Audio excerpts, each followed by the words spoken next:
Hi, everyone, and welcome to Why Not Me, the web chat series. My name is Tasha Dalrymple, and I'm here with my co-host, Sarah Path. And say hi, Sarah. Hello.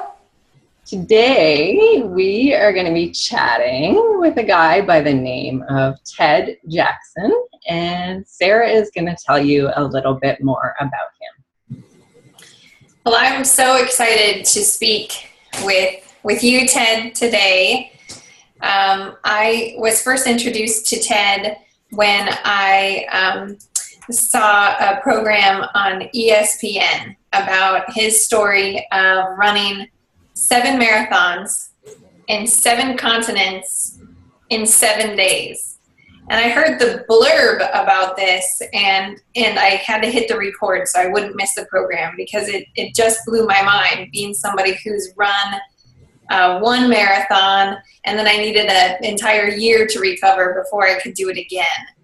And then I started learning more and more about Ted, and I learned that, and I'm sure that there's many things that I don't know of your long list of things that you've done, but I saw that you have run many marathons beyond those 7 that you did. And you've done the Ironman UK and cycled the Tour de France course in 2006, and now are preparing to row the Atlantic.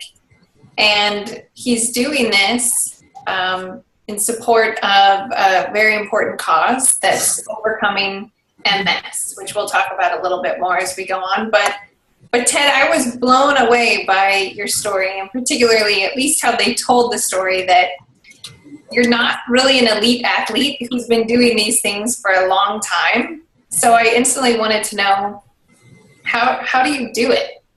What has made you feel like this is something that you could do, being where you were in your life? I missed the first question. No problem. I think that you have maybe family members walking around or other people walking around. So I'm at work at the moment, so student issues and things going on. Yeah, completely understandable. So the main question is, how the heck have you done it? How did you think that this was something that you could do? Even when you thought about doing the 777, how did you think that you could do that? I think I found the event. I heard about the event from the organizer, because he's organized some of the other events that I've done in the past. And I'd heard that he was planning on organizing it, and it sounded just like a huge, massive thing, and that just sounded really fun to get involved in. And I thought, yep, I'll give that a go without really thinking about it. So quite often, most of the things I take on, I suppose I take them on early on thinking, well, without thinking too much about it, just thinking that they sound like a big event that will be fun to tell people about and show off about. How do you physically do it? That's another thing where I'm like, and it's specifically the 7 marathons. After running 1, how did you do another one the next day, especially with probably very little sleep? Yeah, I mean, there certainly wasn't much sleep at all, but I think doing the first one, I've done some training. It's not like I've done absolutely no training, but I hadn't done a lot of training in terms of for the 7 marathons. I was probably quite underprepared for that. The previous event I'd done, which was the Marathon des Sables in the desert, had been a multi-day event, so I knew what it was like to do one day after the other with some quite big distances. And I trained somewhat for that by doing a marathon a day for 3 days, for instance, which the first time I ever did was hideous. Just getting up in the morning the next day after a proper night's sleep not just going straight onto another marathon, but stopping, having something to eat, having a proper meal, having a shower, doing that kind of thing, and then getting up the next morning and doing it again, just barely being able to walk properly, was quite difficult. But it's mainly here, you know, once you've decided that you can do it, then the human body is quite capable of doing quite a lot of things that we don't think it can do. Mm-hmm. And then a lot of people struggle with that, of making that shift between believing that they can't do something and believing that they can. Mm-hmm. Do you feel like you made a shift in your mind, or was there a specific instance, or was it an ongoing process of believing that you could, or how did you get it up here that you could do it? Specifically with the 7 marathons, or with things before? Both. I think it all started a long, long time ago. So it started when I kind of did my first major event, I suppose, which probably was the Tour de France.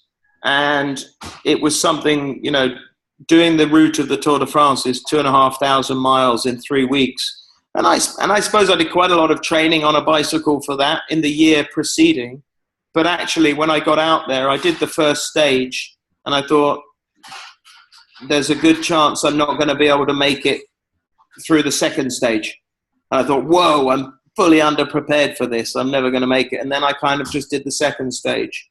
And then I did the third stage. And then so it built some confidence. And yes, it was really difficult. And yes, it was really tough. But when I finally got through that whole thing, I went through some very dark times, and it was very difficult and very painful.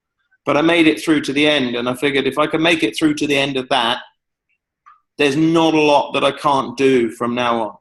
So it was an amazing strength builder.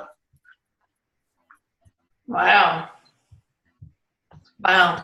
Yeah. Is that the same thing that you used for the 7 marathons? Well, I suppose quite often I draw back on that, and then, you know, you just draw back on a previous experience. So in the 7 marathons, I probably wasn't thinking so much about the Tour de France. I was probably thinking more about the stuff that I'd done in the desert, and the running that I'd done in the desert, and the multi-days in the desert, because I thought, well, I got through that, and that was hell. I can get through this. And the pain, you know, you've got to remember that the pain kind of goes. You know that at the end there's going to be the glory, and the pain will be forgotten. You know, it's kind of like, yeah, I'll do that. I mean, obviously, what I do is I tell people I'm going to do these things, and then I don't like to lose face. So just show off quite a lot about them. And therefore, having shown off that much, it's quite important that I kind of finish, because otherwise I'll look a fool at the end of it. And I don't like looking a fool. I quite like making a fool of myself, but I don't like looking a fool. Mm-hmm. So I have a question about the logistics of something like that. Yeah. You know, 7 days is not a lot of time to be in 7 different places. So how did that work for you? Like, to get all of that coordinated, Basically, and whatnot? It's very difficult. I mean, it was kind of the whole event was organized by a chap called Richard Donovan, who is, like, in my eyes, the event director of the year every year. You know, he's mad himself, so that's good. He's literally just finished running across America. He's just run across America, which he did as a training run, because he's planning on running across Antarctica. So he ran across America just in the summer, just for fun. And I think it was maybe in September, just last month, which is pretty extreme. And he's an ultra runner himself, but he organizes things like a marathon at the North Pole, which I did, and a marathon down in Antarctica, where he is at the moment. So I've been watching on Facebook. They're all just about to fly to the Union Glacier in Antarctica. And I'm just so jealous, because they're just in this amazing place. They're heading off for this amazing experience that I know all about, and I know how it's going to blow their minds and what have you. But so he has the know-how. He was the first guy ever to run a marathon at the South Pole and then at the North Pole. And he holds the record for running. He ran 7 marathons in 7 continents in under 5 days. he's quite athletic compared to me. So, you know, but logistic wise, I think it's a massive thing, you know, to successfully do it in under 7 days, which our group did, which is a first, you know, to start off in Antarctica is really difficult. But you can't aim to finish in Antarctica because the logistics of getting to Antarctica and back in themselves are just really difficult. So we flew to Antarctica. We flew, first of all, you fly to Chile, to Punta Arenas in Chile, and then you wait in Chile, in Punta Arenas, for the opportunity for the weather to be okay in Antarctica to land the plane in Antarctica on the ice runway. Wow. When they look at the forecast, they have to look ahead a few hours because it takes a few hours to get there. Hopefully there's going to be no cloud cover when they get there because it has to be a very safe landing. You take your opportunity, you fly to Antarctica. Then once you're in Antarctica, then you have to wait around until you know there's going to be a weather window to get off Antarctica. So we kind of had a selected weather window. We had a selected time and all the flights chosen from Punta Arenas in Chile onwards for the next 6 days.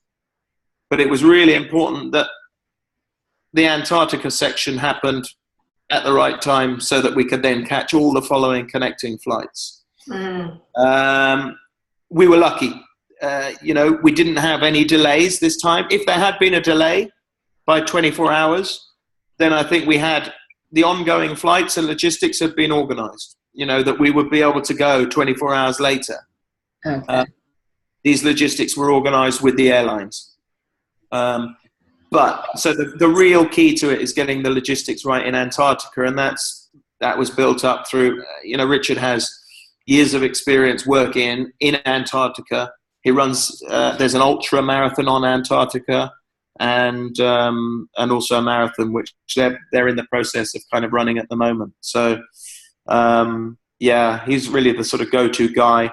I know that when I was running the 7 marathons, there was also another group attempting it, but they were starting in Sydney and going kind of in the opposite route to us. And they got all the way to Chile, but then they couldn't get on to the next leg.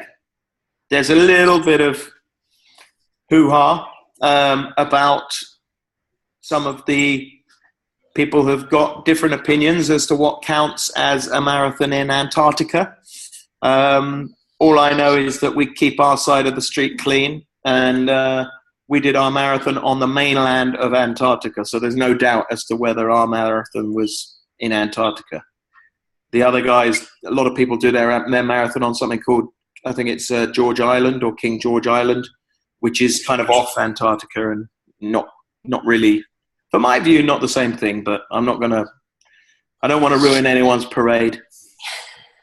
Gotcha. So after Antarctica, then can you just explain where you went after that? So we fly from Antarctica, do the marathon, get on a 4x4 kind of truck thing with big wheels, drive to the plane, which is on this massive glacier. It just lands on this huge chunk of ice. It's not cut out or anything. It's just blue ice. You could hardly walk on it. He was slipping over. Get on that plane, which is a kind of Russian cargo plane, you know, with no windows and a guy gruffly sort of handing you a sandwich, a stale sandwich. Here you go. And that was your in-flight meal, you know, and you kind of wore these proper, you know, the over-the-shoulder seat belts and there's webbing in the plane. Anyway, fly to Punta Arenas in Chile, where we'd been before as a sort of holding place. And then immediately once we got to Punta Arenas, land at the airport, go to the hotel, drop our bags, change into something dry and clean or running gear, and off we went and set off on the second marathon, which was laps along the seafront in Punta Arenas. And anyone that knows anything about Chile or Punta Arenas or the Straits of Magellan is that it's a windy place. And that's fine. So going one way, you have the wind with you. But going the other way, it was a freezing cold wind. You're running into the wind and you feel like you can hardly move. So that really bit into the body. That really, we've gone straight from Antarctica, straight to Chile, another marathon in Chile, legs really tired, like real body shock, because I had kind of stopped training far too early. I'd kind of lost interest in training. quite some time, but I probably peaked about 3 months too soon. Or maybe I never even really peaked. But so I wasn't really prepared. So it hurt like hell. And it was cold and I was grumpy, and I spent a lot of my time being grumpy actually in the whole thing.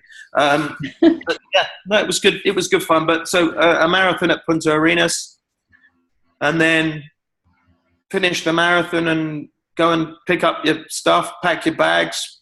I think we had time for a breakfast or something like that. So ate as much as we possibly could at the hotel at the breakfast, and then in a car or a bus straight to the airport in Chile, and then on the plane to Miami.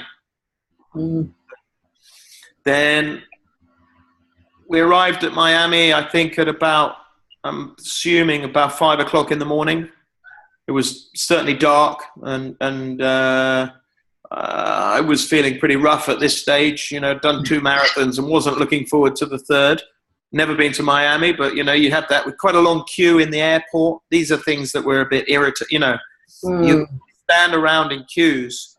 You're standing. You can't just sit around. You've got to stand and move forward in queues and shuffle along and wait for your passports to be checked. And you know, Madrid airport is the biggest airport in the world. As far as we must have walked 12 miles through Madrid airport over the time when we were doing our stuff. So anyway, we got to Miami, and I've never been to Miami before, so that was quite nice. And we did a marathon which was laps up and down Miami Beach along the boardwalk, which was fantastic. We kind of started at dawn, so it was nice then, but it doesn't take long to get very hot. You know, it was really hot, and it was a really hot day.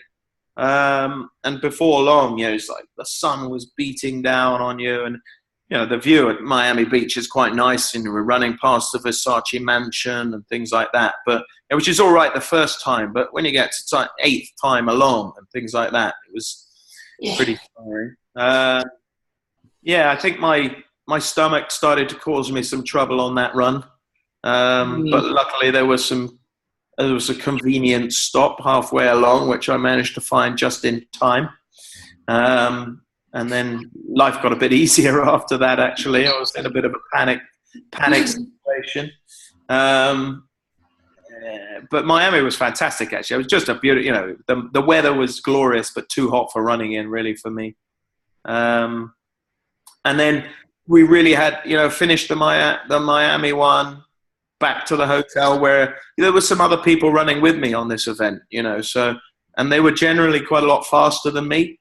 So when they finish a marathon, they had time to have a shower and a bath, or, you know, relax and have some food and, you know, just generally chill out and maybe have you know, I'd finish and it would be like, come on, it's time to go. And, oh God, I haven't even stopped yet, you know, so I didn't even. How long would it take you to do?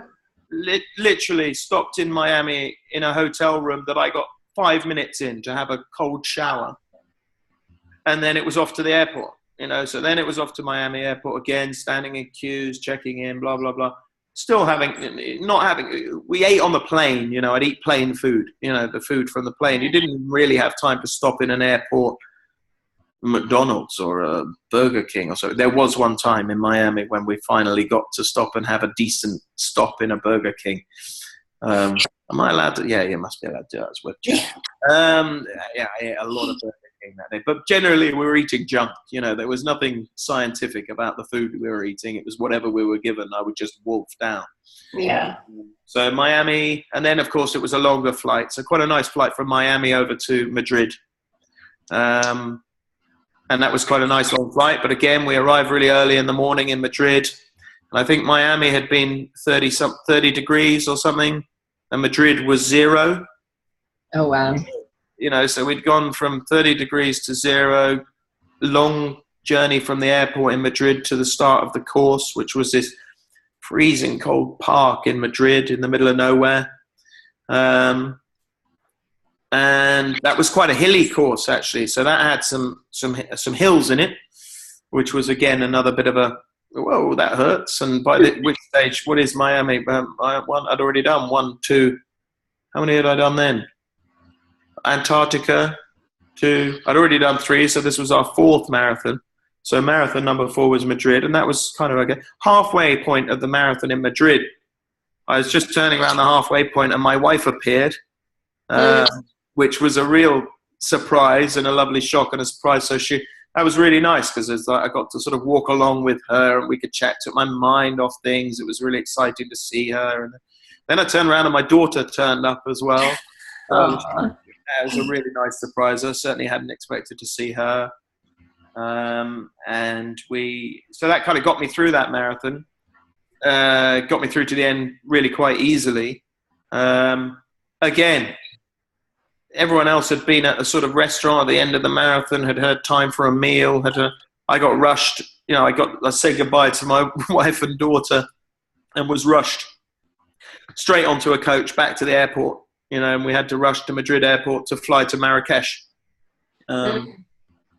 This time on, not a business class seat, but on the sort of Ryanair, which is a airplane. Crammed into these tiny seats for a 3-hour flight to Marrakesh. We arrived in Marrakesh at midnight, 10 o'clock in the evening, and the marathon started about an hour and a half later. Oh my gosh. In the rain. So it was a 2-hour flight, I think. So I finished the marathon and then started the next one, like 3 hours later or something ridiculous. So that day was a sort of at least a 50-mile day. But Marrakesh was the hardest time I had in the whole thing. It was raining. It was dark. It wasn't the prettiest of places to be at that time of night in the rain, and was a pretty miserable place. I mean, I love Marrakesh. I love Morocco, but at that stage, I was not in a good place. Mm-hmm. Very, very difficult. Very, very tough to make it through that, and that was definitely the hardest, darkest place. I had a good friend of mine who I'd met in the desert the previous time I'd been in Morocco, came and surprised me with about 10 miles to go, and he turned up dressed like a Marrakesh trader, with a hood. It looked like something out of Star Wars or Return of the Jedi. And this guy came up and started trying to sell me something as if he was a sort of Bedouin, sell me some pieces of silver or something. I was like, go away. And then he lifted it up and it was him. I was like, oh. So another great surprise. And he kind of did the last 10 miles with me and got me through that. So, yeah, big up to Tony Sheridan for that. And then it was a flight back to Madrid airport. Another 10 miles of walking through Madrid airport. And then we flew from Madrid to Dubai. So that was quite a night, got a bit of respite on the plane. Another meal, got a bit of time. That was, enough time to get a bit of a sleep. And then get through customs in Dubai dressed in a pink suit was interesting. But I just felt like having a bit of fun. And Dubai was glorious. And we met the world record holder, Haile Gebrselassie, who's a world record holding, I don't know what distance he held the record for, but maybe 10,000 meters and things like that. He's world-renowned marathon runner as well. And he was there at the start of that. I had a race with him in the car park in Dubai, which I think he let me win.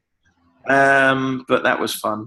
And then we had a glorious Dubai. The weather was perfect. It was just not too hot, just really nice and warm, but on this lovely running surface, like a spongy running track, but that was about 7 kilometers long along the beach.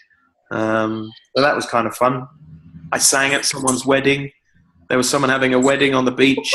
I went over and sang in the middle of their wedding, which I think they thought was okay. They didn't mind too much. And you'd like to mention that you're also an opera singer.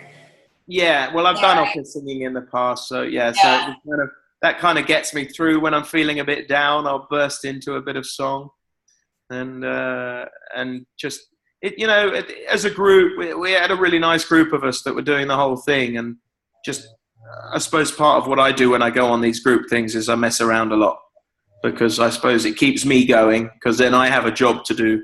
I kind of see my job as keeping the other people happy and keeping them distracted from the pain. And in doing so, I kind of do that myself for me. So that kind of works quite nicely. So any opportunity to mess around, I normally take it,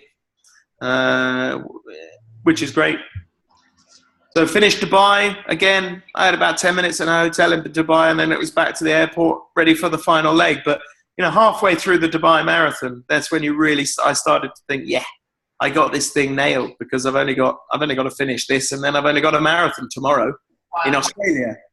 It's so weird. It was really weird. I was like, this is cool, because I'm going to finish this now, and then tomorrow I've got a marathon in Australia, and then I'm done. But it was just, it's kind of weird. You lose track of. There was no jet lag, really, because we were never in a time zone long enough to get jet lag. Mm. So we just moved from continent to continent, just like a bit like The Walking Dead. Well, that's what I felt like. Yeah. So we got to Australia in the middle of the night, and we started the marathon at about midnight. And it was so hot. It was so humid, within about 200, 300 yards of running, you were just soaking wet. But we had sort of running partners in Australia, because it wasn't such a simple course. We had to do a few laps, but then a long run into the city, which required direction. So members of the sort of Sydney Running Club had come out, and we each had a partner that would run with us. And so I had a really nice guy that helped me through, and he said, what pace do you want to go? And every couple of miles he'd pull out a little bag and give me a little bit of sweet potato or something like that, which would keep me going, and different treats at different times. And then, of course, finishing under the Harbour Bridge, overlooking the Sydney Opera House, just as the sun had come up. Doesn't get much better than that. Yeah, wow. And then I flew home. Was there ever a point in any of that where you thought about throwing in the towel? Probably in Morocco. But I don't think I really entertained the thought of throwing in the towel. Yeah. There are times when I think in that event I thought, no, I'm going to finish this. I can do this. I know I'm going to finish it. I don't really want anyone to stop me from finishing it. I really didn't enjoy Morocco. I found it very difficult. I was a bit worried that I wouldn't make it in time. I was worried that I was going to be in so much pain that I couldn't walk properly to make the cutoff time in the morning. It took me hours and hours, and I finished, early in the 7 or 8 o'clock in the morning, having gone all the way through the night. I really didn't do any running in Morocco. That was just a slog. That was a walk. But it was a marathon walk, so that's fine, But I didn't really want to throw the towel in there. There have been times in other events when I've been close. In the desert, on day 3 in the desert, I remember very clearly thinking, I'm going to go and have a word with that doctor over there, and hopefully they'll take my temperature and they'll say that I'm unfit to continue, and they'll have to medic me off the course, and that'll be okay, because I can go home and say, well, they wouldn't let me continue. They made I had to be medicked off the course. But I went and saw the doctor, and he said, "You're fine." I was like, "Oh, damn." So then I carried on from there, and it was just like, okay. And then sort of once I got that day over and done with, and you kind of, again, the end was kind of in sight. There was only a 50-mile day and a 25-mile day to go. So have you ever faced any injuries doing all of this? I'm quite lucky, really. I don't injure easily. There were times I didn't have any injuries in the 7 marathons. I didn't have any injuries in the desert. I think I went into there's a marathon I ran at the North Pole where I broke my toe a few weeks before playing football, soccer, for those of you that don't know what football is. I kind of went to the doctors and they x-rayed it, and they said it's broken in 2 places. And I said, see, I'm running a marathon in the North Pole in 4 weeks' time. Do you think I should go? And they were like, no, of course you shouldn't. And I was like, yeah, but I'm going to. So I went. And I also had an Achilles problem at the time.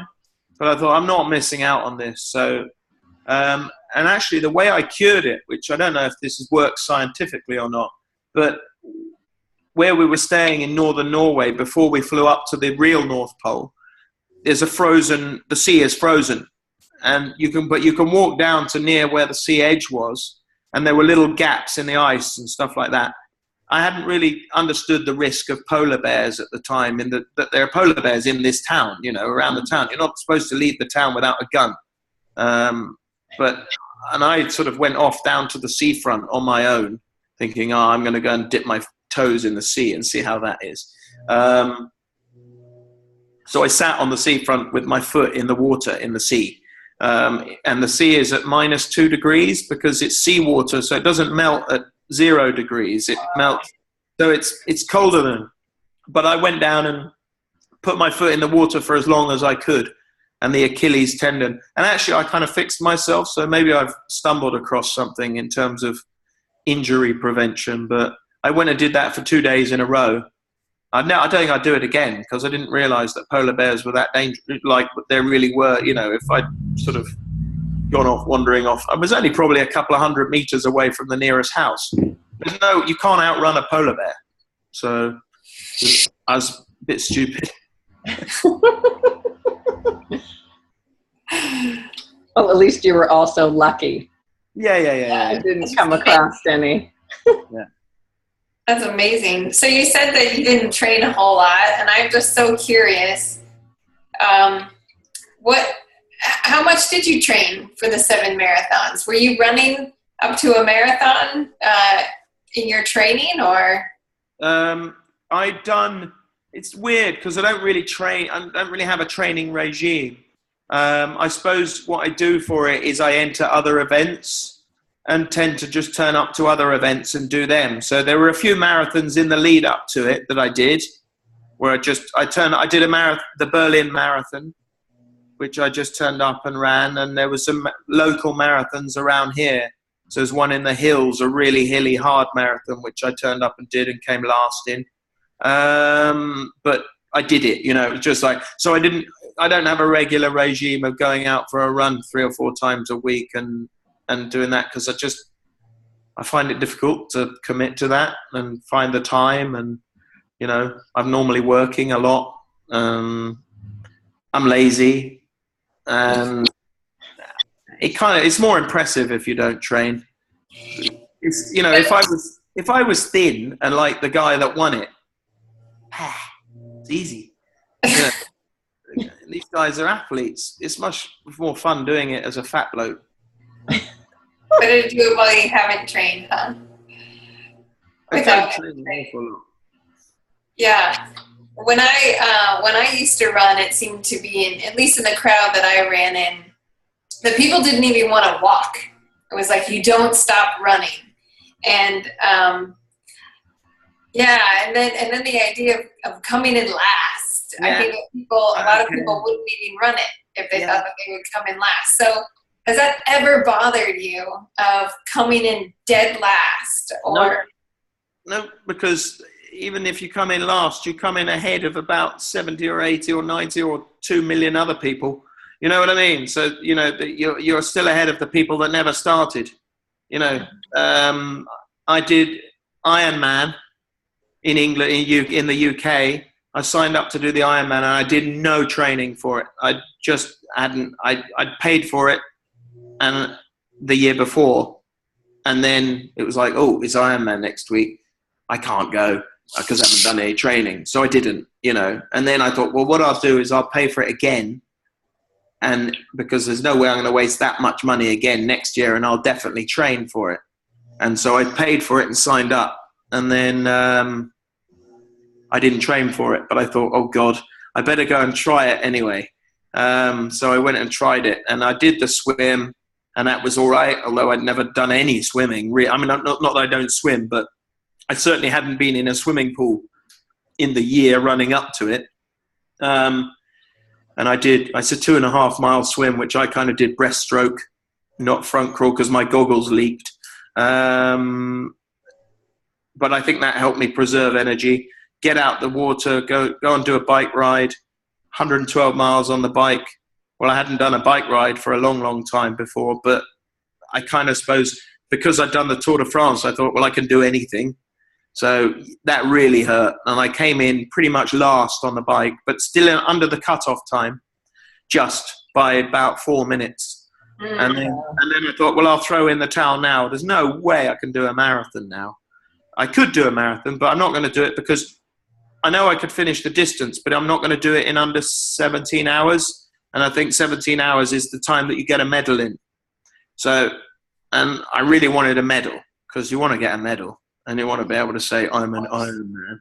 So there was no point in doing it and not getting a medal. So I said, I'm not going to do it. But some chap said to me, get out there, just get on with it, do it, walk now, go. And then I thought, okay, I've told everyone I'm going to do it, so I might as well try. And I kind of walked the whole marathon at the end of it, and there was me and another guy towards the end, and we were definitely coming dead last. But I let him go ahead because I thought, if I'm going to be, I don't want to be second last. That's embarrassing. At least I can show off and say I came last, but I came in under 17 hours, so I got the medal. And actually, people came up to me afterwards saying, I've been trying to come last for years, but trying very hard. It's not that difficult. You just go really slowly, but just not quite slow enough. So no, that was cool. So, but I don't have a mentality. There are some things you want to win, but a lot of these things are a competition with yourself or you against the course. There was no way I was going to win the marathon. And if you're not going to win it, then why get hung up on your position? I did the best. I do the best I can, and if the best I can is still a lot better than a lot of other people, that's fine, so, and the best I can in that Ironman was last, and so it doesn't bother me. Finishing, I'm a completer, not a competitor, I think might be the phrase. But, and for some people that's not enough. And some people, they're uber competitive and they'll beat themselves up if they don't get under 12 hours for an Ironman and things like that. Well, that's fine. But it's not fun for me. And I want to enjoy. Do I enjoy these events when I do them? Maybe not a lot actually during them, but I enjoy the build up and the camaraderie and the banter that goes with it. So that's kind of why I do it, because it's an adventure, not to win. Yeah, there's a lot of people who will be listening to this interview who are oftentimes in our audience, and they all kind of have their struggles of things that they feel like they want to do in their life, but that they feel like they can't do it, and then they kind of think, well, why not me? Why can't I do it?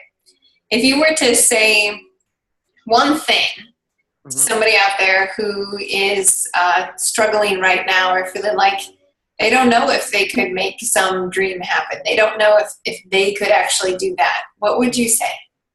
Of course you can do it. I mean, I've seen enough people in enough events who are in a worse state than me physically. I've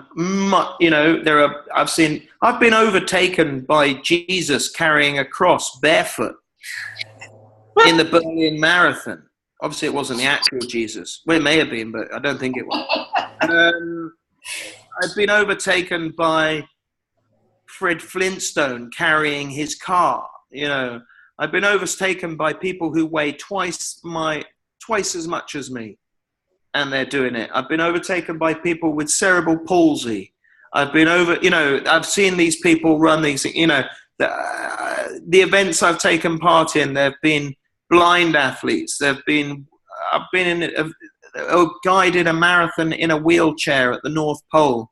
It took him 23 hours of pushing his wheelchair up and down this ice runway. Not a sports wheelchair, not a specially made wheelchair, just a normal wheel. People can do amazing things, and you can just do it. One of my big main inspirations is a YouTube video, in fact, of the Hoyt family. So they're called Team Hoyt. So just Google Team Hoyt, and their video is called I Can, I think, and they put it to a nice bit of soppy music. I dare you to watch it and not cry. I can't watch it without crying. And it's the story of a father who, I can barely talk about it without crying. It's a father who does Ironman, but he does it with his son who has cerebral palsy, I think. I could be wrong, apologies. And they he drags him in a boat during the swim, and then he puts him on a special cradle on his bike during the bike ride, and then on the run he pushes him in a special wheelchair type thing, and it's just incredible. So watch that, people, and then tell me you can't do stuff. Yeah. You can. There's nothing. I mean, there's some things I wouldn't want to do, but you can go out there and achieve anything. And I know it can sound corny and cheesy. Yeah, you might not go out and win it, but you can do it. I mean, I use all sorts of things. You can use your mental tricks. You can trick your mind into thinking your body is not into too much pain.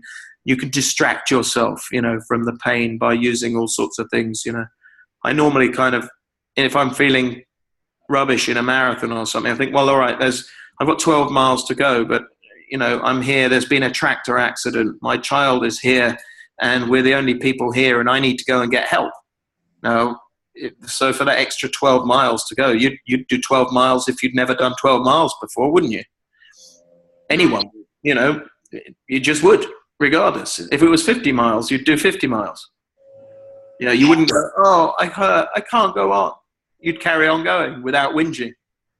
I'm sure I'm sure anyone with a child would, or a loved one, or whatever it may be. You just got to come up with these it's a bit morbid. Yeah, but it is amazing how the power of your mind can get you through those things. Yeah. When nothing physically is changing. Yeah. And it's just you're thinking a different thought. Exactly. And you can go up and down a lot. And it's amazing because when you're feeling good, you don't even really realize it half the time. You really realize it when you're feeling bad. Mm-hmm. But there are times when you can go through and you think, whoa, I didn't even realize I'd done that last 10 minutes or 15 minutes. Everything was fine for a while. And then you suddenly thought about it and you're like, no, I shouldn't have thought about it, because then it hurts again. And then you think, right, how can I get into that? You need to find another zone. It's just working out how to get into that zone. And I don't really know. I just kind of trial and error.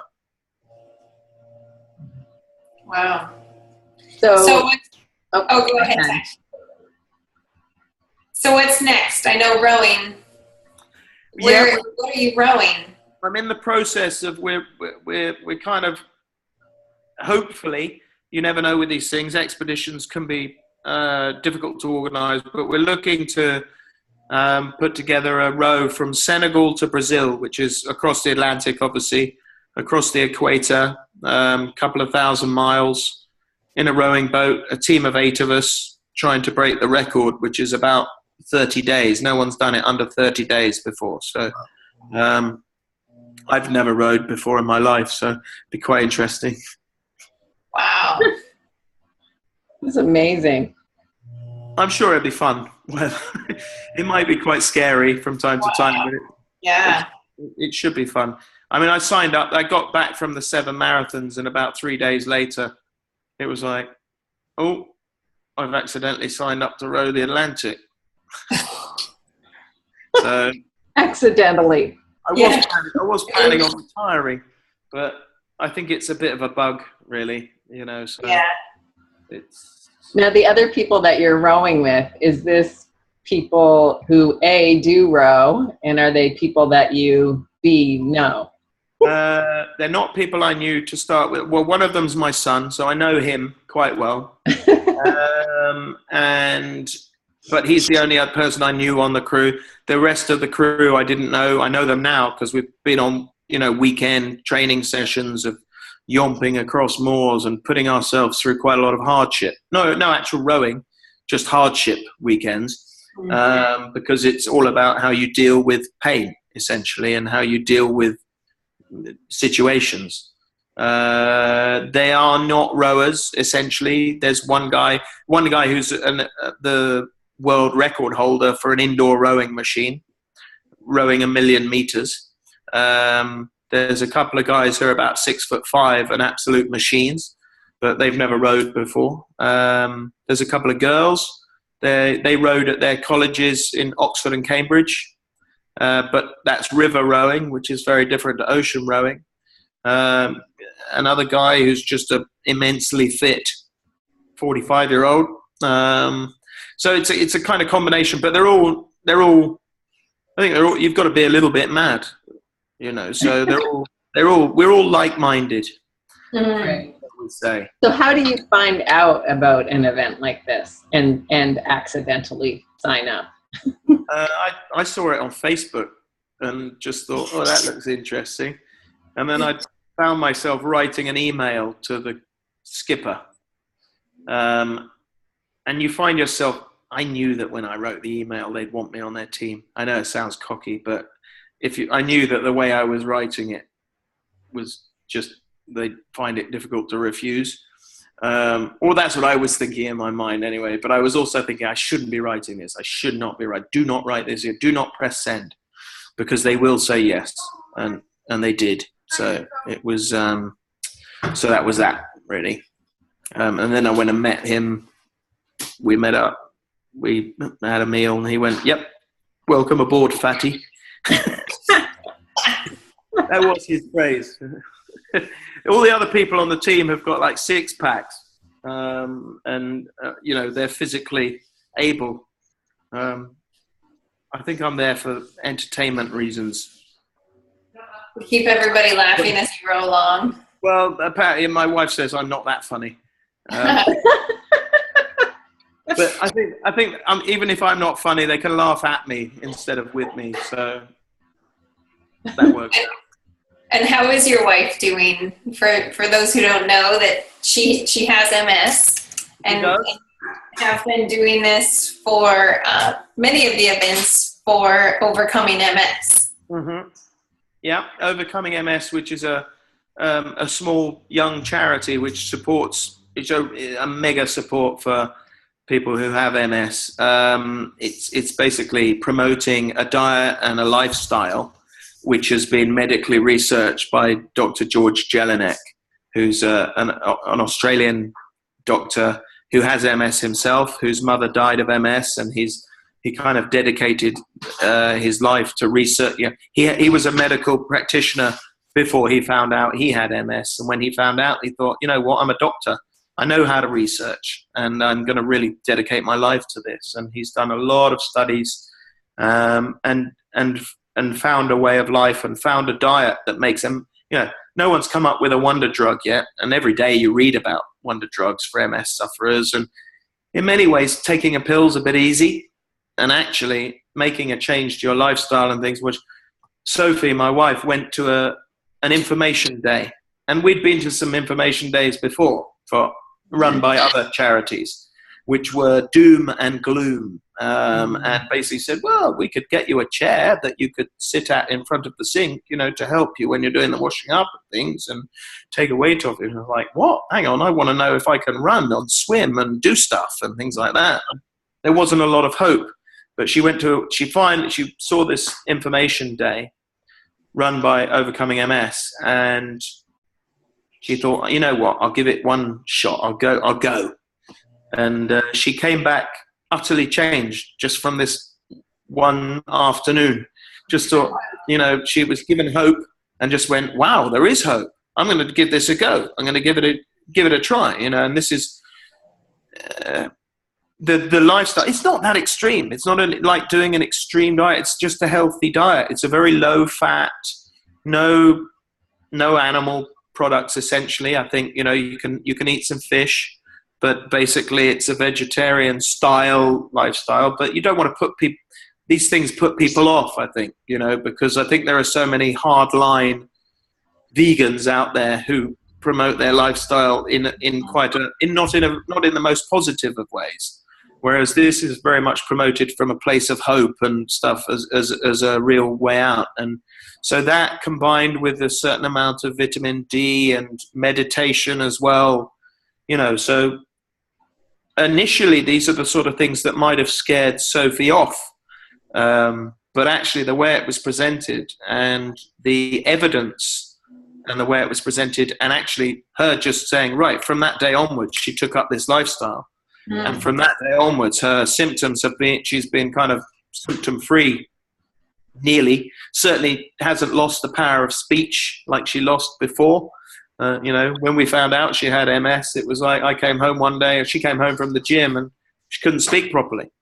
She, Wow. speaking, she'd lost the muscles in her tongue and mouth. She knew what she wanted to say, but it didn't work, and stuff like that. So you never know with MS what could happen. One day you can wake up blind. Another day you could wake up with your legs not working. You might wake up deaf. And it's a bit like a ticking time bomb. And I think you think, there can be a cloud hanging over you, thinking what's going to happen next. But I think through this lifestyle and it's just gone, So I think there was quite a lot of fear in her life before, and there really isn't. And fear in mine. She's just pointing out to me now there was fear in mine. So, and in mine, definitely, just thinking, well, I'm worried about this. There's nothing, I felt helpless. There's nothing I can do to help. I can't cure it, But when this charity sort of came into our lives, it was like, now this is something I can help, because it's only a small charity, and it relies very much on personal funding. It's not the sort of thing, there are some large MS charities out there which have a lot of government funding, and they have my own personal views about big charities are, that I think sometimes a lot of the money might not necessarily go towards what you might think it's going to and what you'd like it to be going to. And whereas with this charity, I kind of know it's going to the right place, and it's going towards providing the right information for people. And I know the people that work in it, and I've met them all, and therefore I was sort of more than happy to provide 100% backing, to anything they do, and to and really give it my full support and my kind of like, if I raise £100,000 for these people, I know that £100,000 is going to go to good use. And none of that's going to be wasted. So that's quite a big part of supporting this charity for us. Yeah. So if people wanted to support them, how would they go about doing that? Well, I think you can look up Overcoming MS on the internet. Overcomingms.org, I think, is the link. I don't know if you can link things. Overcomingms.org. Yeah, overcomingms.org, or I've got a personal fundraising page, which is on the Just Giving site. And so you've got justgiving.com /TED777, I think. So that was justgiving.com /TED777. Yeah, that's right. I just confirmed that. Yeah. So that's my personal thing. Here's a little sticker of the Overcoming MS. There we go. That's nice so people can see what it looks like. Yeah, there's a kind of nice, clean lotus flowery type thing. And basically, overcoming MS or overcoming multiple sclerosis is possible. It's very much hope-based. It's fantastic. I got the guy, Dr. George Jelinek, who founded... it's his research, and it's his charity essentially promoting his work. He came and met me in Sydney and was there to give me a hug as I crossed the line. Wow. Which was fantastic. And actually I was met by a load of people in Sydney from MS sufferers who sat halfway through the night waiting for me to finish. Wow. Well, it was unbelievable. Some of them with sticks, some of them, obviously, it's not an easy thing to do physically for them. And they were there at the start to cheer me off, and then they were there at the end to greet me. And these were people I'd never met before. Some of them were people that Sophie had met on a retreat that she'd gone to, organized by Overcoming MS. And so they were sort of obviously close friends of hers and who'd had a contact with her. But that was nice. That's amazing. I encourage anybody who is listening to this or watching this, whenever it may be, to consider making a donation to Overcoming MS. It just sounds like an amazing charity that's doing so many wonderful things. And even just on a side note, if there's another cause that really speaks to you, I think just calling out to doing something that is in a form of giving back The marathons that I ran were all in support of the Leukemia and Lymphoma Society, and I was running for a good friend of mine who was diagnosed with leukemia at a young age, and then it relapsed when she was 28. And that always kept me going. So I could imagine that as you have done these things, that even though wanting to finish and just say that you completed it was a big part of it, but I would also imagine from my own personal experience that doing it for something even bigger than yourself had to also be a huge contributing factor to continue. Yeah, it certainly did. I mean, there was especially, the fundraising for the 777 went mad. I wasn't planning on raising as much money as anything like it. I thought we'd be lucky if I raised £5,000. So when that had gone so big, then you do feel a bit of a responsibility to finish, because I didn't fancy going back and trying to pay everyone back everything they sponsored already. So I did find that quite difficult. So that it's certainly a great way of thinking. If I get to the end, it's really quite important because, as you said, so many people. I think it's a great reason for doing stuff. Doing the amount of money raised for good causes by people doing athletic feats is cool. It's hard for me now to persuade people to part with their money unless I sort of do stupid things. But actually, I'm quite keen. I'm always trying to be as supportive as I can if someone's running a local 5K race or something like that. If that's beyond their comfort zone, then people should try and support it as much as they can. I know it always feels like, we're being bombarded with requests day in, day out from people. But you know what? If you're sitting there in a comfortable home and you're warm and you've got food, there's nothing wrong with giving regularly to people. Yeah. Just saying. Yeah. Yeah. Well, we're at about the top of the hour. Is there anything else that you would want to leave with people who, again, wherever they may be in their lives, but even if they're struggling in their lives right now or not? Oh, deep messages from Ted. Yes. Deep messages from Ted. Final thoughts. Okay, they probably need to think, why is orange jam called marmalade? That is, so I don't know that I'll be able to sleep tonight. Yeah, I think it's something to do with French language, but I'm not sure. You could probably Google it. But yeah, these are the questions that need to be answered in the world. And why do people say the alarm clock goes off when actually it went on?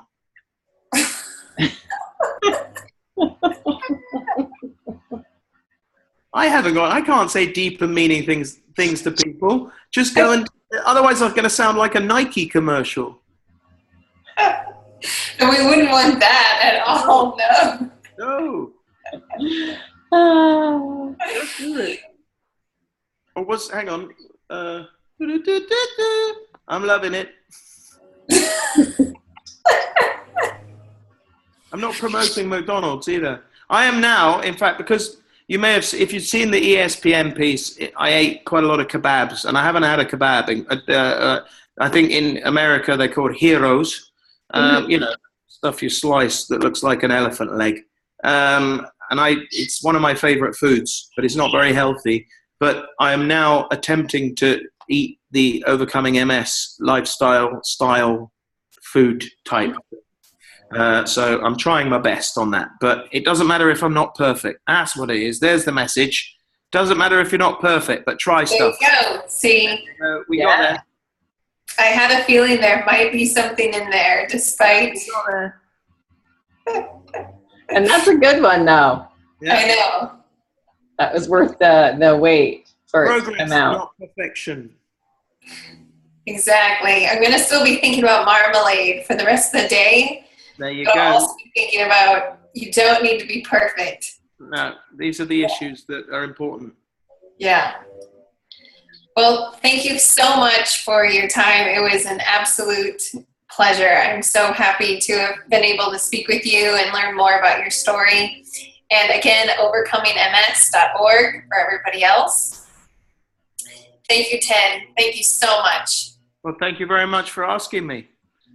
I Yeah. hope you have a wonderful day and good luck with the next adventure. Thank you very Yeah, much. we Nice. can't wait to hear how it goes. Yeah, I'll keep you informed. Awesome. wonderful. All right. All Thank right. you. Cheers. Bye, everybody. Bye. Bye.